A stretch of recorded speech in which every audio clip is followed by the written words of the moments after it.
International University of Management, a Namibian university dedicated to its people's future, a hub of abundant opportunities. We are IUM for life. We are IUM.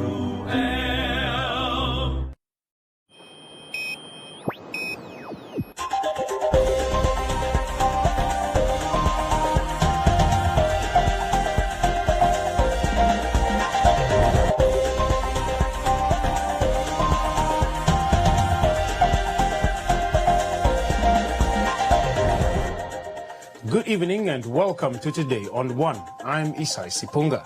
In the news tonight, International University of Management opens a distance learning center. Vanani calls for transparency in green hydrogen procurement processes. Commerce region fights to end AIDS by 2030. And Farmer Business School training to improve the livelihoods of rural farmers.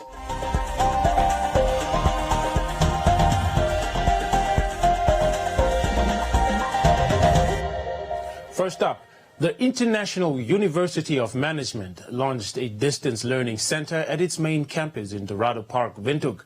The center will enable the institution to provide distance learning programs to students, with the founder stating that the center is well developed and will be successful.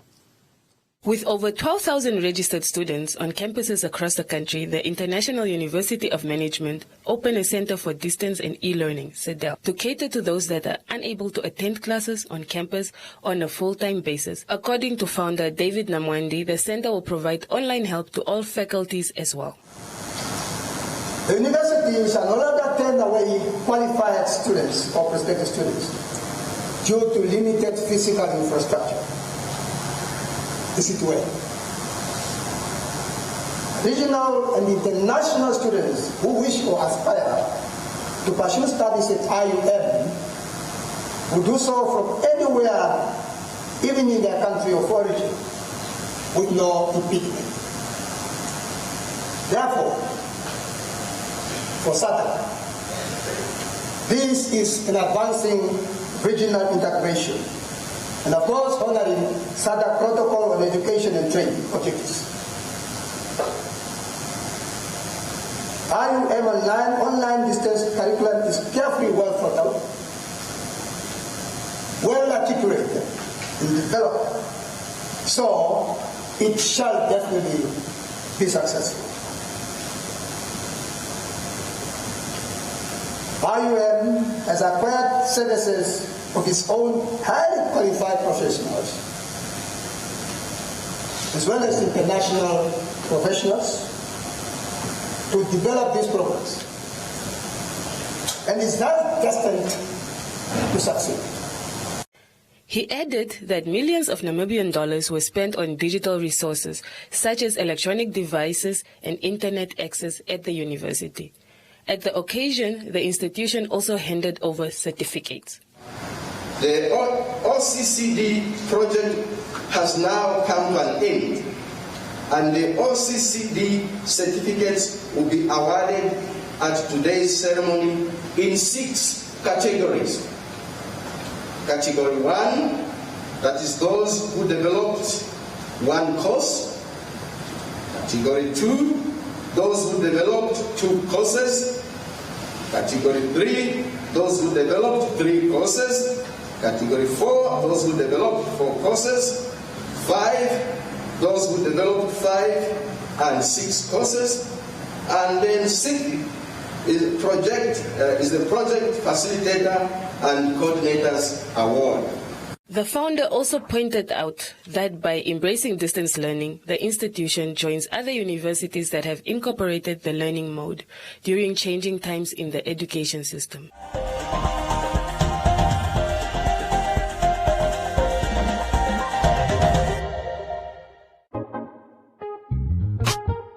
Every Saturday at 7 p.m., you can stay true to Namibia's sounds with the Valentine's True Music Sessions. Only on 99 FM.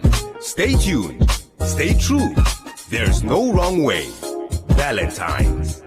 Not for sale to persons under the age of 18. Drink responsibly.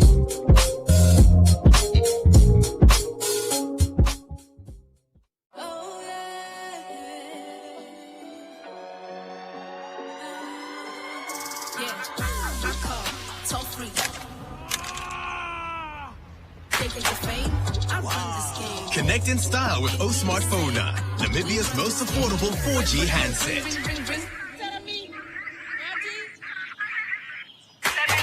Enjoy high-speed connectivity to music, videos, and social media. Experience life on the 4G fast lane when you swap your 2G or 3G SIM for a free 4G SIM. Get it all for only $4.99 Namibian dollars, and you can make the connection with MTC.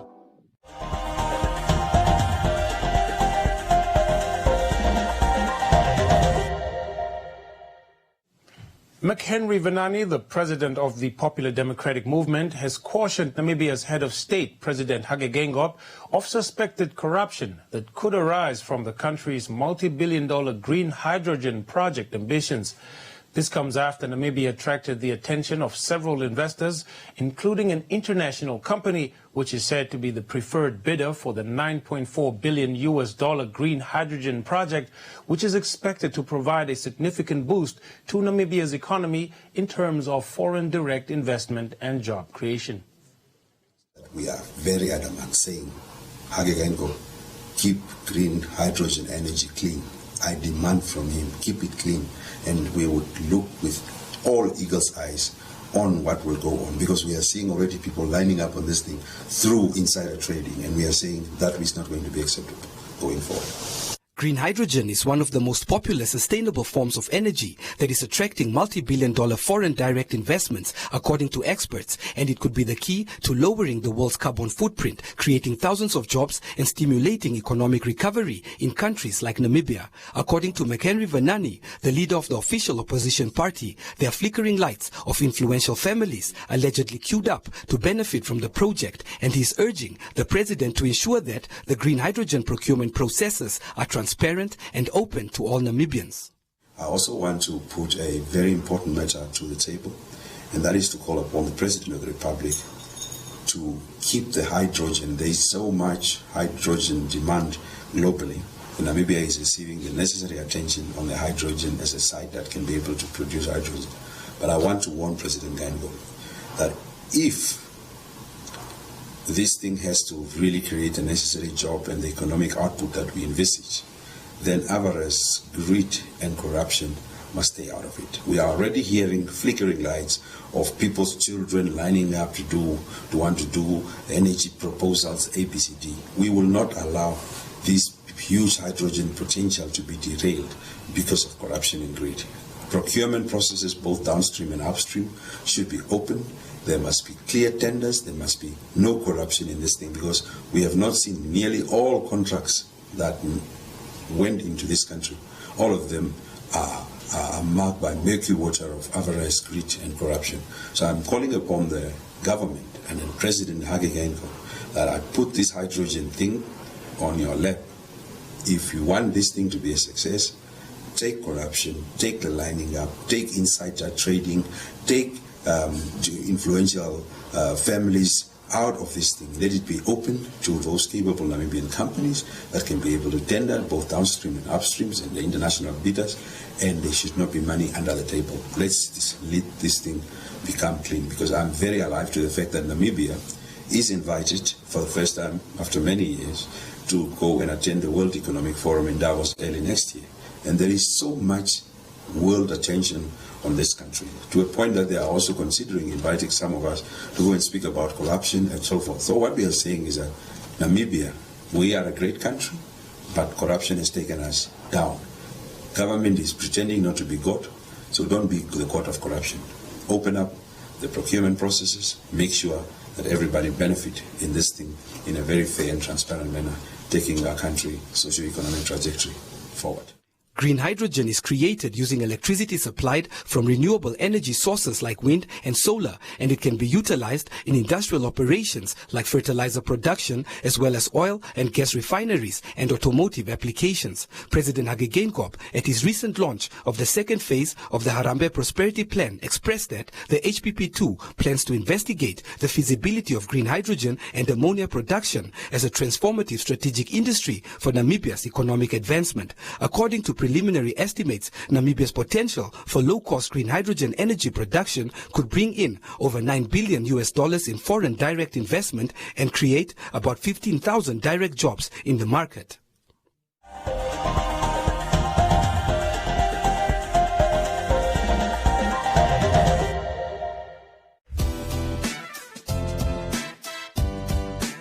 Loves to jive. Tafolaga, Namibian like you. A girlfriend. Definitely.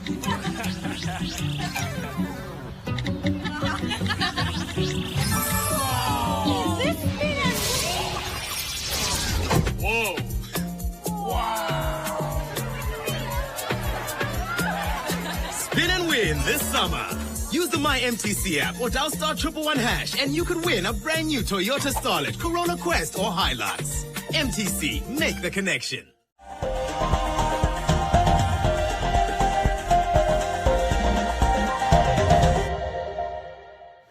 The Commerce Health Directorate at the recent Regional AIDS Coordinating Committee meeting revealed that Namibia as a country is doing well in terms of HIV viral suppression.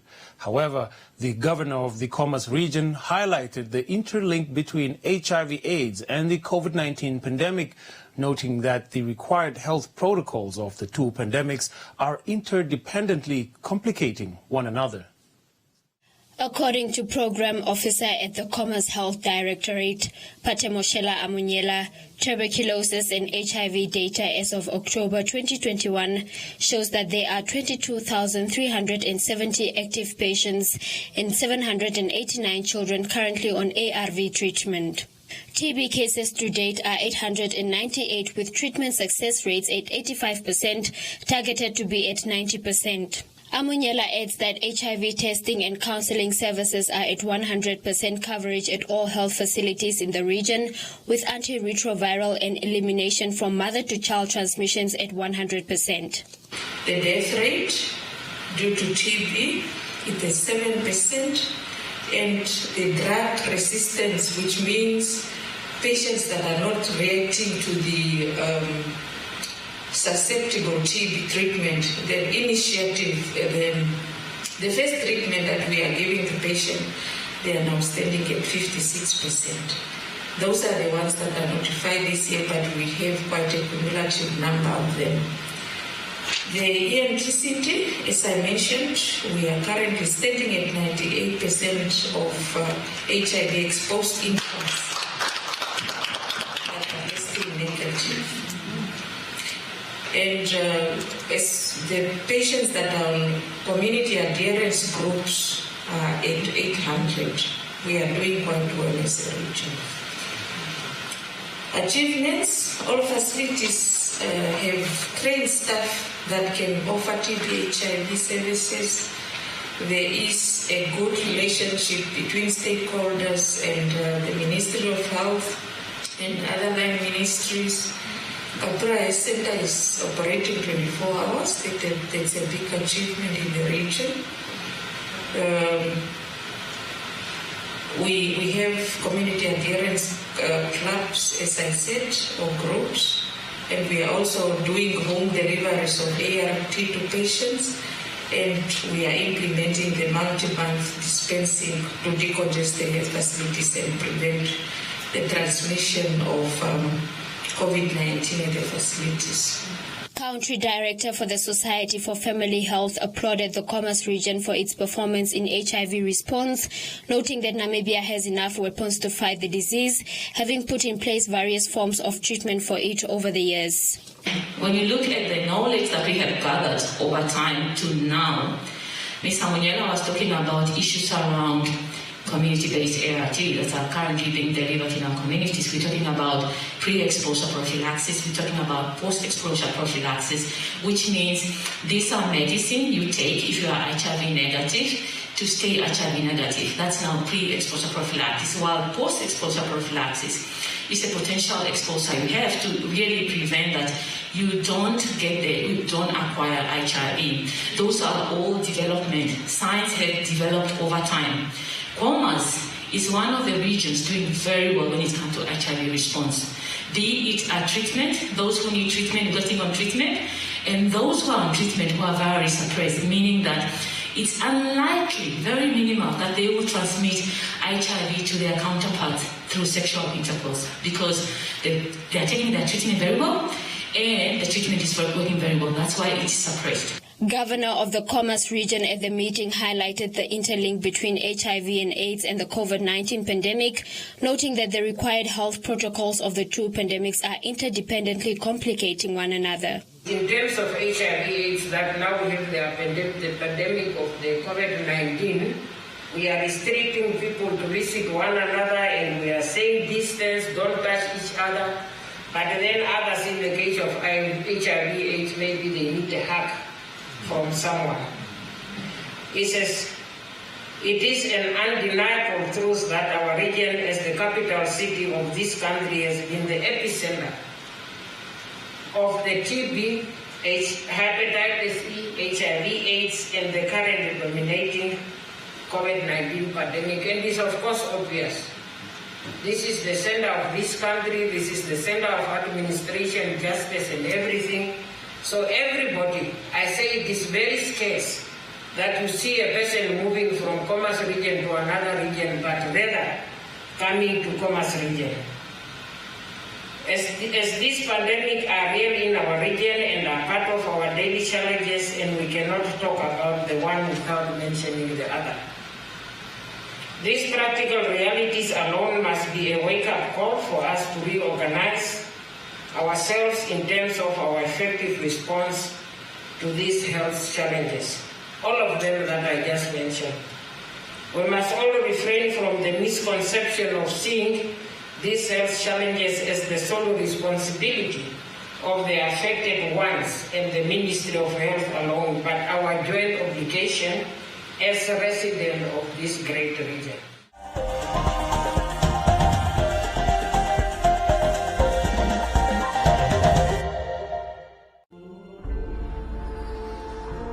We can't wait to welcome new friends. But until then, let's stay safe.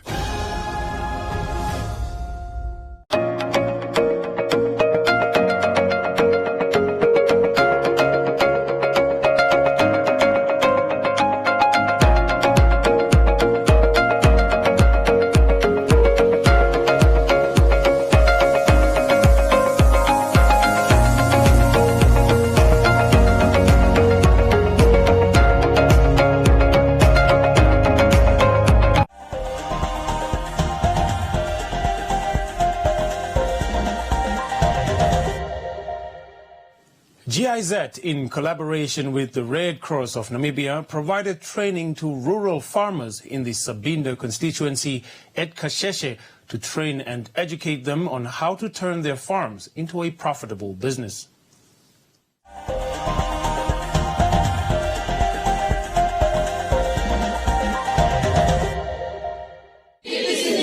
Money in, money out. Money in, money out. The Farmer Business School is a concept that was actually introduced in 2010 in the five West African countries, vis-a-vis Nigeria, Ghana, Cote d'Ivoire, Togo, and so forth. This concept has now excelled into around about 24 African countries, and it has trained about over 1.6 million farmers in Africa. And Namibia is one of the 24 countries that has been trained. On the 2nd of December 2021, GIZ, with collaboration with the Red Cross of Namibia, held a training for rural farmers in Sabinda constituency at Kasheshe to train and educate them about how to run a farming as a business.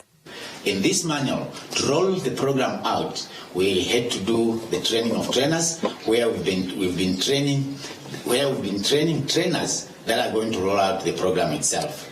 In training the trainers last month, from the 18th of October to the 12th of November, we were training trainers in Rundu. We managed to train about 25 trainers. And the process of training the trainers is now what we are completing now with the other 12 trainers out of the 25 that we trained in Rundu.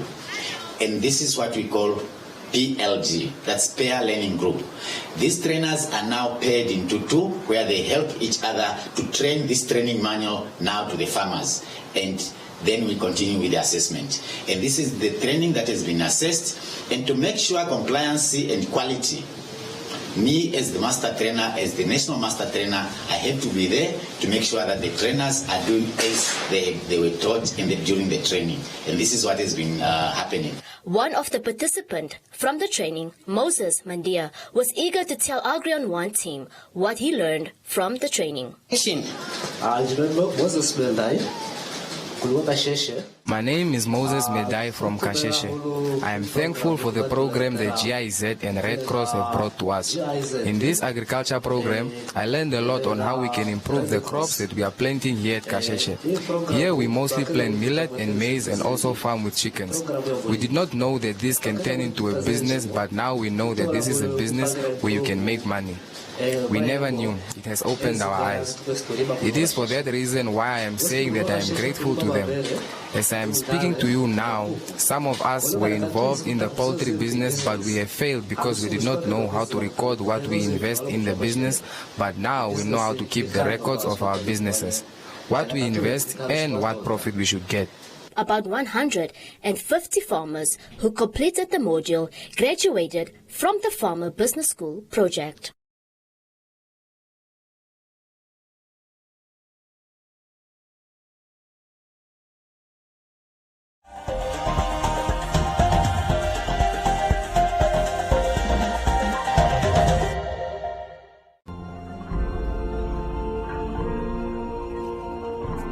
We can't wait to get the whole gang together. But until then, let's stay safe.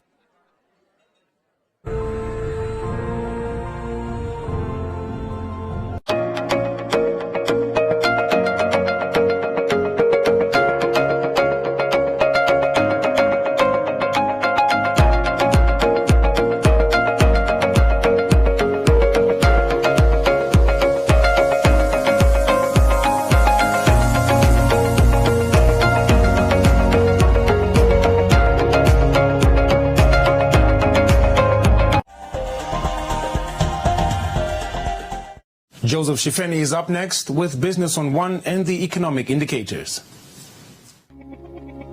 Business on One is proudly brought to you by the Government Institutions Pension Fund.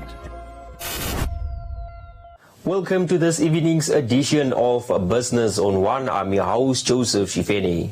Talks recently emerged of a planned new regional electricity distributor for the central and southern regions by the regulator, the Electricity Control Board, or ECB. The City of Windhoek's executive has confirmed that they are yet to be engaged, while the land minister urged stakeholders to deliberate on whether the policy of introducing REDS is still relevant 20 years after it was introduced. The plans for the establishment of a new power distributor company were first revealed by the mayor of the city of Windhoek, Job Amopanda, who opposed the move, citing that it could increase the cost of electricity for Windhoek residents. Acting Chief Executive Officer of the city, Jennifer Komali, confirmed that they are aware of the matter but are yet to be engaged by the Electricity Control Board, ECB. We are yet to discuss the issue, formally with ECB.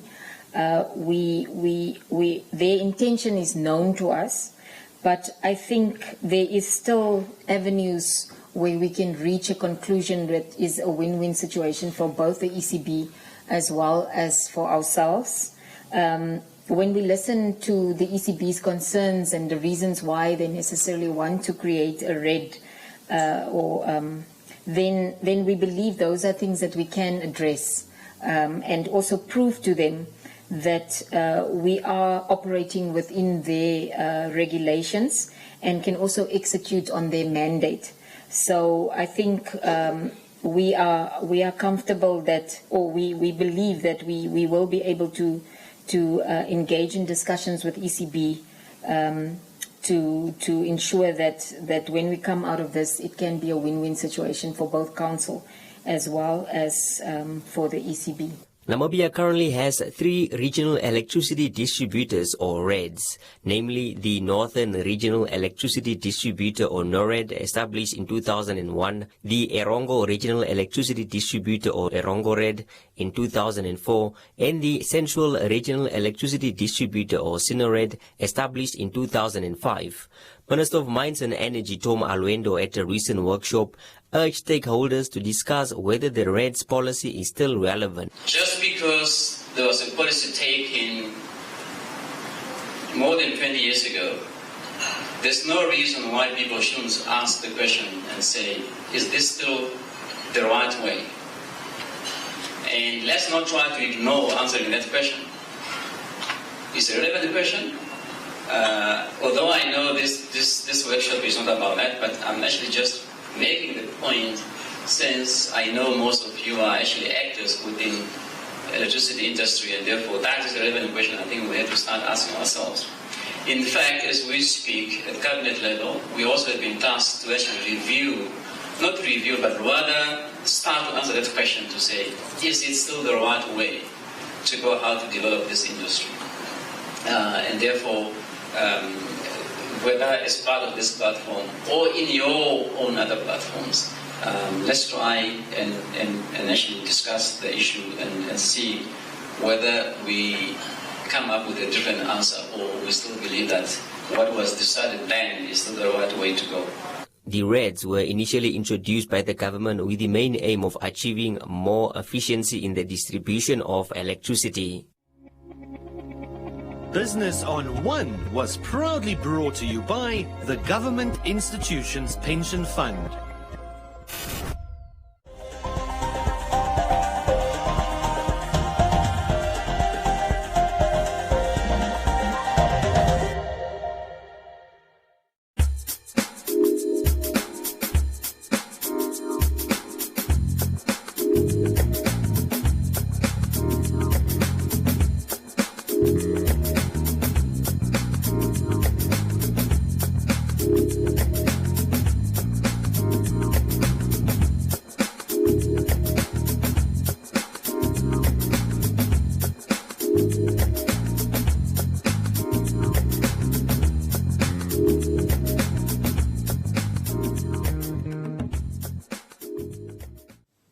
And that is all we have for you. Do follow us on our social media pages for more on the business front.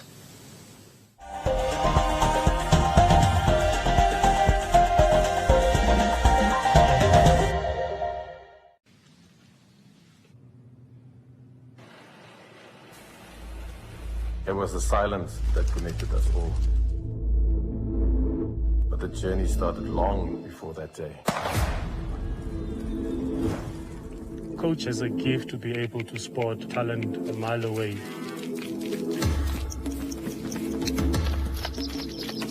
I think the family kind of feeling makes the athletes feel like they want to perform for him. This is a match made in heaven. We just become one. When there was difficult times, I said to the girls, we didn't do all this just for one hump to take us off track. We started talking about this journey, and the way we actually painted that journey is almost perfectly the way it ended. We thought that maybe one of them will make the finals. Both of them made the finals, then the rest is history. Quiet broken by the firing of the gun, and they're off. And here comes Christine Bomber in second place. Will they do it today? Oh, of course! 21-81. This one belongs to us all as one.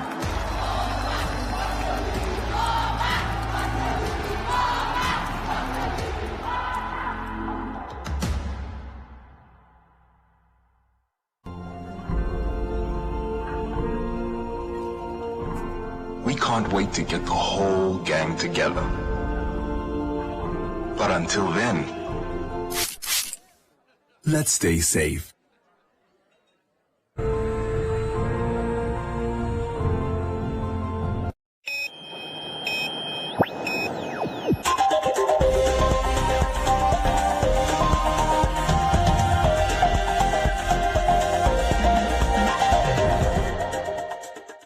In other leading stories, the Ministry of Labour, Industrial Relations and Employment Creation, in collaboration with the International Labour Organization, hosted a 2-day tripartite workshop to validate occupational safety and health legal gap analysis report recently.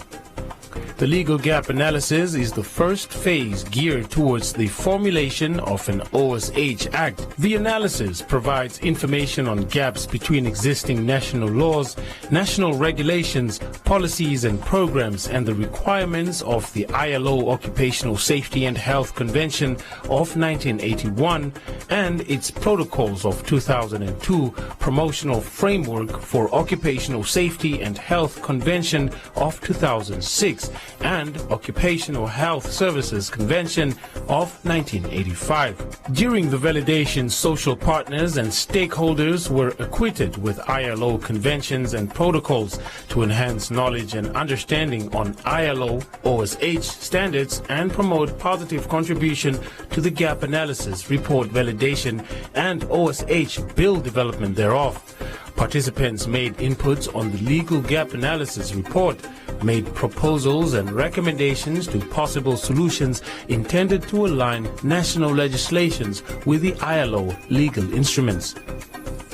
Among the gaps identified in Namibia's OSH legal framework is the absence of a primary standalone OSH legislation. Another important gap concerns the fact that Namibia has not ratified 2 labor-related ILO conventions, namely the conventions governing labor inspections and violence and harassment. The OSH Act, once promulgated, will consolidate and domesticate the provisions of the 4 ILO instruments. The OSH legislation will also be prevention-centered and provide for participation and collaborative arrangements at the workplaces and address current challenges of an ever-evolving world of work.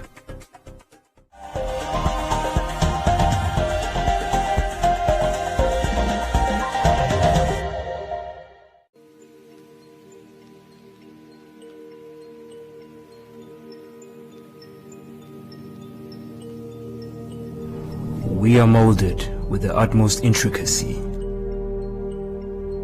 unique and ever-evolving.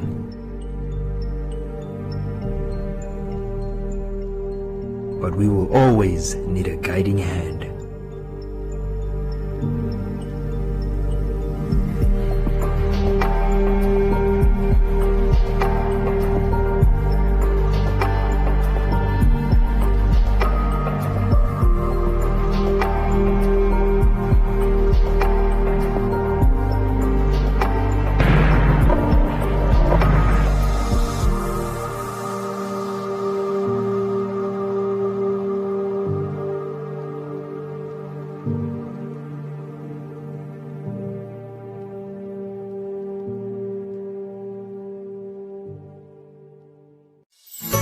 Hi there, parents. Do you have primary school kids and want them to get extra quality supplementary lessons to up their grades? Then simply switch to One Africa TV's #LearnOn1, where your kids can get maths, English and science lessons every weekday from 9 to 11 a.m. with repeats from 2 to 4 p.m.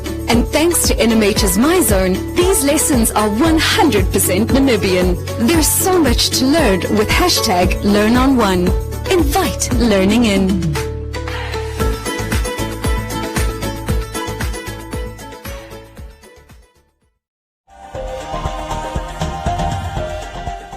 A look at Comments Corner, your daily dose of comments from our social media pages. A 25-year-old woman living near a dump site in Ochemise's Achterlaan informal settlement finds it difficult to raise her 2-week-old baby alone after her boyfriend, who brought her to the city, left her to fend for herself. Precious notes that people are really blinded.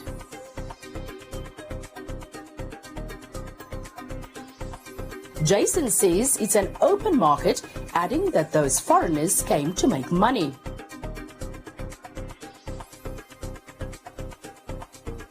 Hilma says it's a waste of money, adding that traditional healers are no more in existence.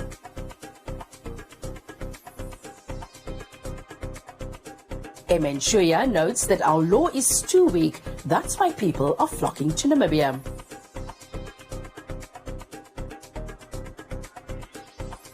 Golden says witch doctors are misleading the people.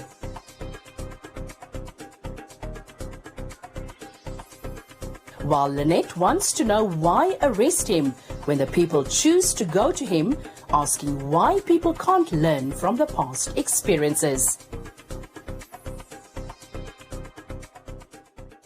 That's it from Comments Corner. Be sure to engage on our stories on our social media pages for broadcast on Today on One.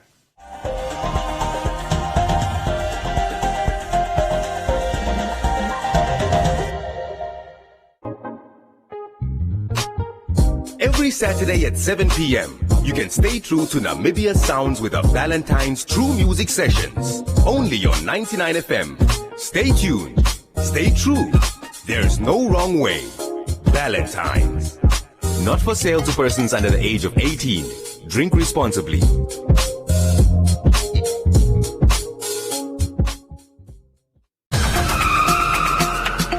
I only spin with one tires. I don't drive with them. The road to zero starts with me.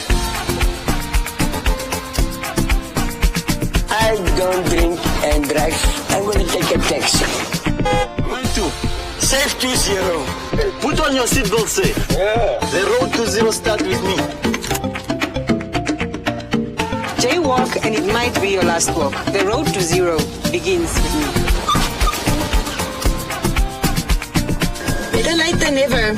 The road to zero starts with me.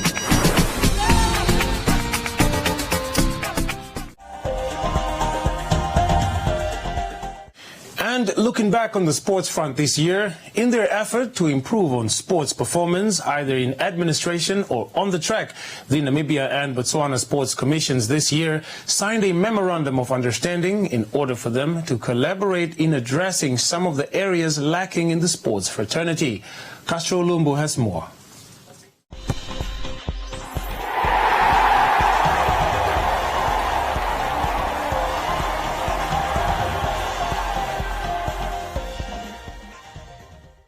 At the signing of the Memorandum of Understanding held at the Namibia Sports Commission head office in the capital, Joel Matthews, the Namibia Sports Commission's chairperson, said that despite the engagements to enter the MOU taking long, he believes that it is the right time to sign. The journey have been long to come here today. It's a journey that started back in 2018.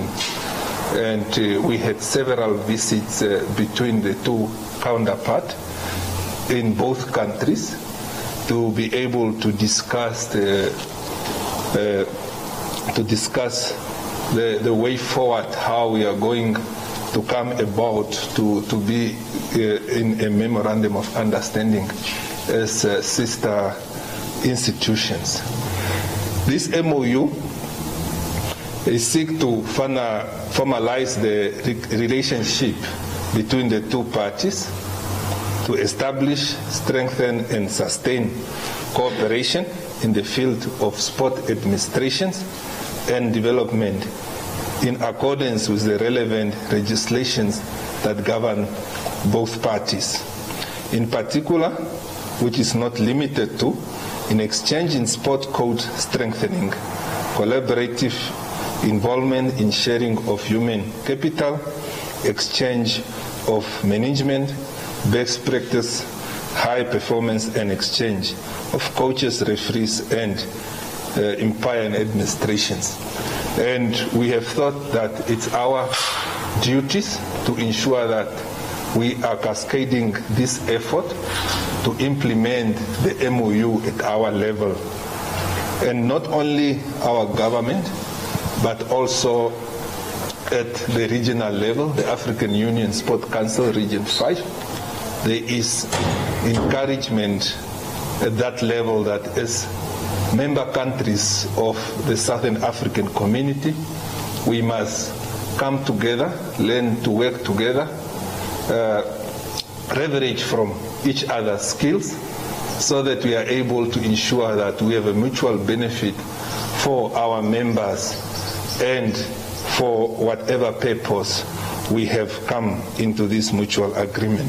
In his remarks, the Botswana National Sport Commission chairperson Marumo Morule assured the NSC that his government in Botswana has fully backed the collaboration between the two countries. From our government, from other stakeholders, I can confirm that at the Botswana National Sports Commission, we have fully endorsed the signing of this memorandum of understanding, and we will literally hit the ground running because we are fully aware and appreciate what can really come out of it.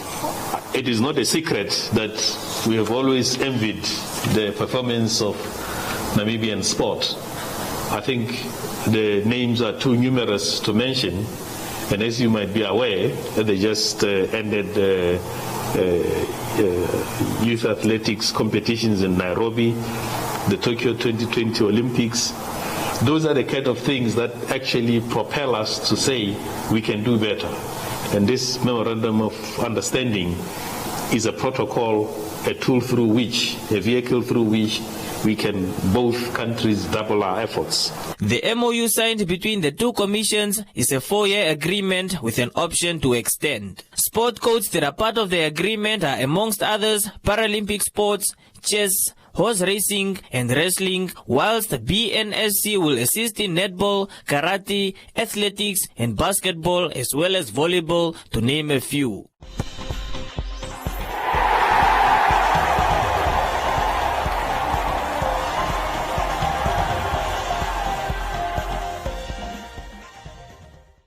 That's all we have for you. Do join us again tomorrow, same time. And don't forget to follow us on our social media pages for more. From me, Isai Sipunga, and the rest of the team, it's good night.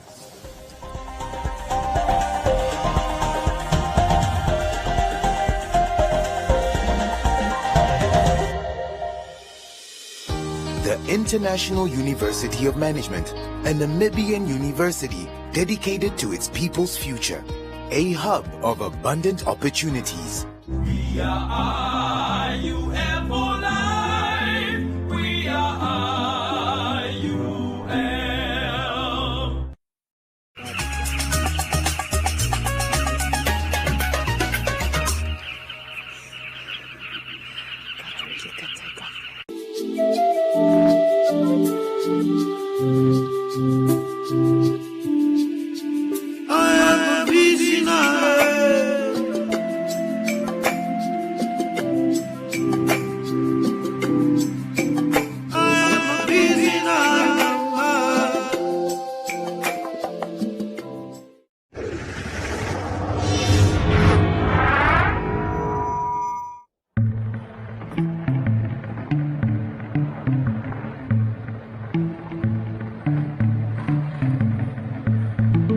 I like rhinos.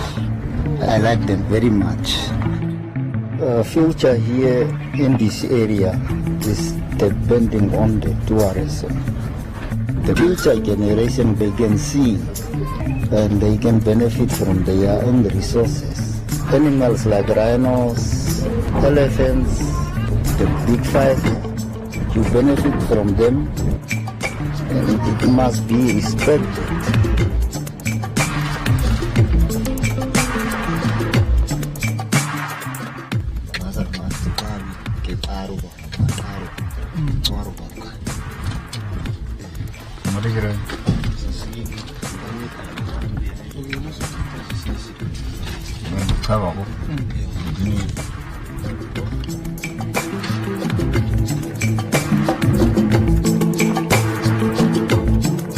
You are not feeding the rhinos, you are not giving them order, so it's a free business.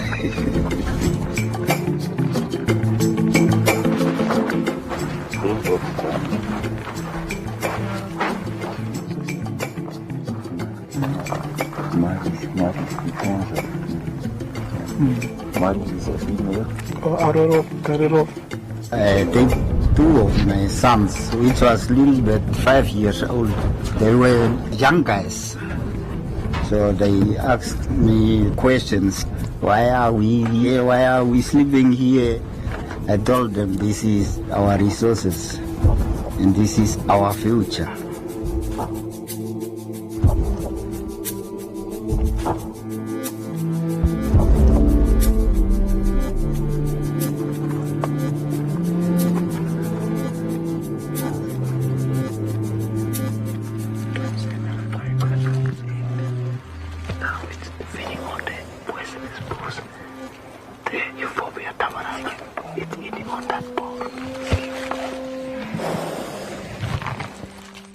My first memory of going with my dad is that I learned new things. As I grow up as a man, I see an opportunity in it. So I decided to look for a job pertaining to tourism. So that's when I was employed at Palembang. So I decided to go for tour guide studies, because I grew up with the tourism industry, the wildlife, the rhinos and everything, to bring that experience to the tourist. You can see the hyena. The biggest change is I was employed, getting paid, and also I can now support my family.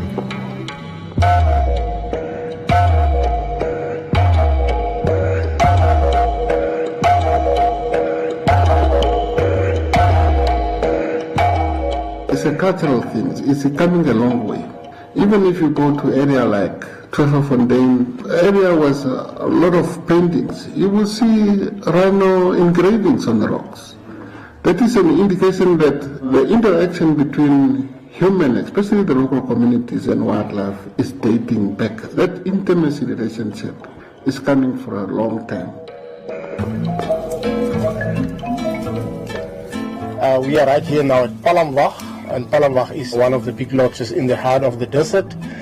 And as you can see there is Jumbo standing behind me, which shows it's really a tourist area. We do have elephants, lions, but as you can see, the desert is the heart of the rhinos.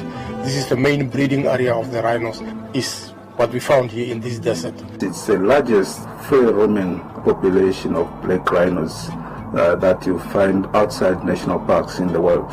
It's a population that communities in the northwest have taken responsibility themselves in managing this population with the structures that government has put in place, more specifically the establishment of conservancies. These people, before independence, they took it upon themselves and decided that wildlife is our heritage, and through history we've been living with wildlife. And having wildlife in your area is like having a garden. Because of all these animals, we've got the communities that benefit from all this wildlife, and it's like a triangle that fits into each other. And the communities looked after the wildlife doing their own thing, and the communities benefit. So already there were this intergenerational relationship between mankind and wildlife, and that bond is what our people actually wanted to see it continuing. Very few countries have the wildlife that Namibia has. What is also important is the policies that Namibia has put in place, which also involves communities to be engaged in the management of the wildlife species and also to benefit from the wildlife resources. 10 conservation into a rural economy, 10 conservation into endless opportunities that would actually cater for those young people that have nothing else to do. If it was not for rhino economy and tourism in this area, it was really difficult for young people to get or find a job. We are conservation engineers. We make conservation work in an unfenced area, and through that, we want to turn the wildlife into the rural economy that will benefit the rural communities. So we can see now wildlife is doing very well, the lodges are doing well, and the community is also benefiting. So it takes all three together. Devastating hit over coronavirus fears. Airline industry is facing its biggest threat to travel since 9/11. Since March, when COVID-19 hit Namibia, things actually become very difficult. In the first place, all the lodges closed down because of COVID-19. With us, Save the Rhino Trust, we had some donors cutting on their funding. And then we had, in the same time, a poaching case of 2 rhinos that was poached. We had less boots on the ground, and poachers could actually see. Now it's all changed to go in and do something. So COVID-19 was tough on all of us. Ginger Morning, who is one of our trustees, actually came up with the idea of, why don't we ask you to go to buy some gold for us and make gold bars, and then we sell them for rhino conservation. I was fortunate enough to have a chance to have lunch with Clive Johnson, the CEO of B2Gold in Vancouver, Canada. And I looked at Clive and I said, we've got rhinos, you've got gold, let's do something. Let's create a coin or a medallion or a bar using your resource to create a sustainable source of funding for rhino conservation for the future. There was it. The gold was bought, the bar was made, and I think it was 31st of January that we launched the bars in Windhoek. And suddenly one morning I had an email from my office, from my finance person, saying, these people don't have salaries. So I said, oh, what now? So I pick up my phone and I phoned Mark Daw. I said, Mark, I've got this problem. He said, but we've got the fund already ready for you. You just have to apply, put a proposal in. 1,000 ounces of gold can make an enormous difference to the livelihoods of the communities that live up there. We are, in essence, providing income and providing a livelihood to the communities.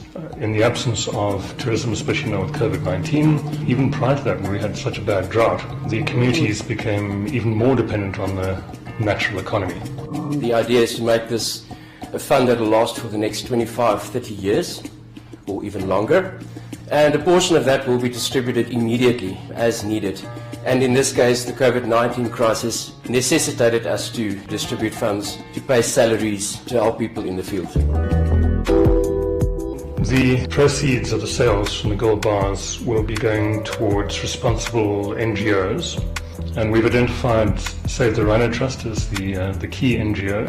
And IRDNC, one of the first organizations that was in the Northwest, integrated rural development and nature conservation, so that ultimately the funds go to the communities and various aspects of their war on poaching. To be able to support those hardworking men and women that are always in the front line between the poachers and the rhinos. If it was not for B2Gold and the golden bars, I think by now we should have been in big trouble. By extracting the gold, you reinvest it in other renewable resources. The gold that's coming out from the ground is actually protecting the wildlife that's walking on the ground, which is a very good symbol for the others. I wish this was my bar. This is the 500 gram gold bar. So you'll see on this side you've got the Etindeka Mountains and you've got the mother rhino with her calf. And then on the reverse side, we've got the serial number, you've got the Rand refinery stamp, which is very important. Anywhere in the world, people will recognize the stamp and they will know that this bar contains 99.99% gold. It is gorgeous. We wanted to make a biggest contribution. And at Ballowwood, we see that as a way of giving back to the community. Okay, so there you'll see the 500 gram bar. Very special. Feel the weight. It's incredible. This opportunity which presented itself is absolutely a once-in-a-lifetime opportunity. We're privileged to have this. This is just absolutely gorgeous, and I think this showcase really what the project is all about. It's from 24-karat Namibian gold. I'm looking at these rhinos is put there like Miss World photogenic, I would say. There are only 1,000 of these gold bars, rhino gold bars, in circulation. As far as I'm aware, it's the largest single donation of any corporate to the conservation of biodiversity anywhere in Africa. Therefore, we so much appreciate and would want to continue as a government to work with B2Gold. And the fact that it's happening here in Namibia is something that we can all be extremely proud about and very grateful to B2Gold. Thanks to having this literal pot of gold through the funding for the Rhino Gold Bar, we're able to step in now and make sure that those trackers are supported, and so are their families and their communities. We make sure that people sustain their jobs going forward, and who doesn't want gold? And the B2 Gold Rhino Gold Bar has come in at a really critical time now, particularly with tourism being closed off and those forms of revenue not coming in. To say we have the biggest rhino population or black rhino population in the world, let it be for the rest of our lives. And it's that heritage that we have. It's our resource that we can all look after and protect. It's our heritage. And it's also good that other people like B2 Gold are also seeing it that way. It's actually a very nice link between the investor that buys this gold bar, the rhino tracker in the northwest of Namibia, and the black rhinos. It's an intergenerational thing. The rhino trackers teach their children how to track rhinos, their children get taught, and so it flows down.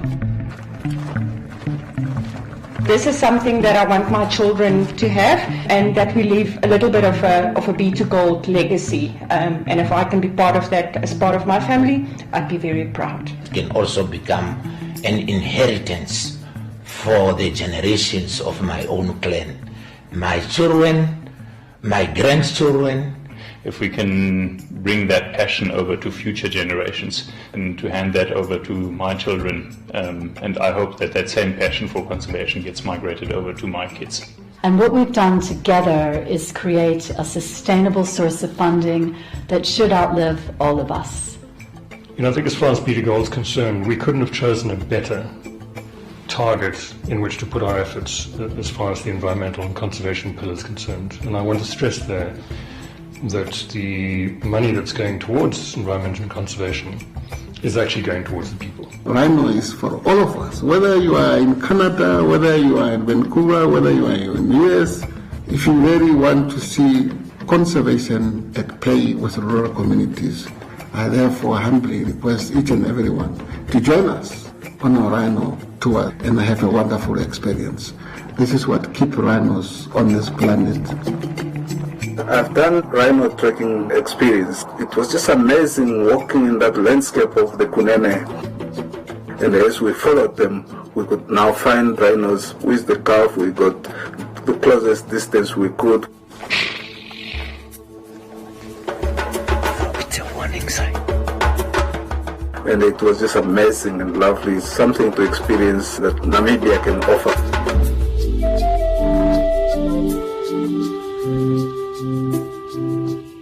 It's something that you have to do in your life.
You the stars in my skies, you my rise and demise.